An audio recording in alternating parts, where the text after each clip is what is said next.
Pilihan raya kali ini, you pilih based on apa? Kredibiliti calon ke, isu ke, ataupun parti? Parti lah bang, Barisan Nasional. Oh, agaknya pilihan raya ni kempen mana yang paling menarik? Barisan Nasional. Barisan Nasional. Parti Pembangkang? Di Bangkang. Sini Parti Bangkang PAS juga ada.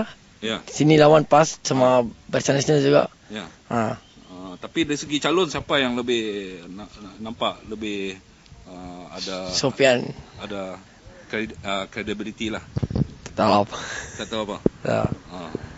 You sekarang ni kampung ni pembangunan macam mana? Baik, dia orang taruh jalan.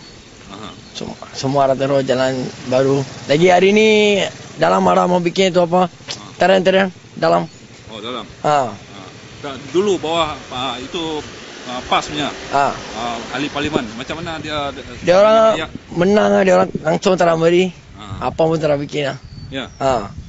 Sekarang ni dia punya harapan macam mana? Okay, saya sokong Barisan Nasional lah. Dia orang belum menang, sudah bikin jalan semua, sudah bikin lagi Dewan kasi. Lagi selesa lah. Lagi selesa. Dia bawa dulu wakil rakyat PAS kan? Ya. Yang arwah dulu. Macam mana dia berkhidmat pada orang kampung di sini lah. Tapi tak nampak apa ni pun. Apa biasa ya.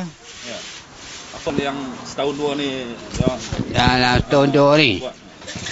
Dalam setahun dua ni tengok insya-Allah lah. Boleh lah orang kata ni kan, minta apa pun dapat lah orang kerjaan ni.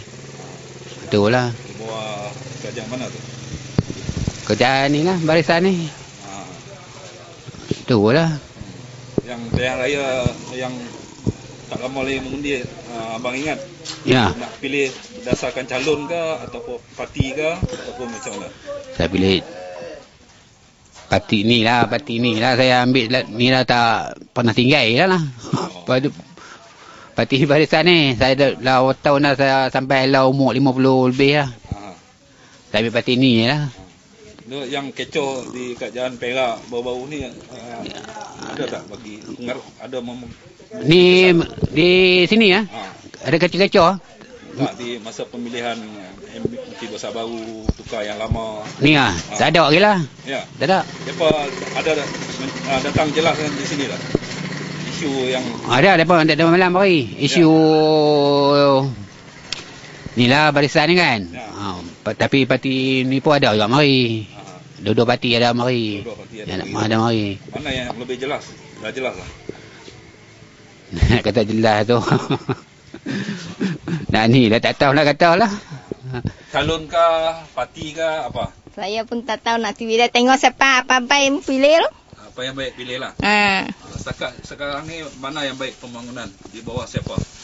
Bawah ni Barisan Nasional. Ya. Sini ada dapat makan, tak usah gaduh-gaduh apa sudah ada. Di sini apa lagi yang tak cukup? Apa kak? Saja itu jalan-jalan mau kasih dia baik macam sudah ada. Jalan raya ni, ini jalan saya. Meniaga ya. Okey lah. Sekarang meniaga kurang sikit lah. Semua supermarket ada kan. Lagi Tesco pun sudah buka. Ini macam. Sekarang sudah macam kempen. Ada turun tak tengok macam mana dia orang berkempen? Kempen ya. Kempen dia pun okey lah.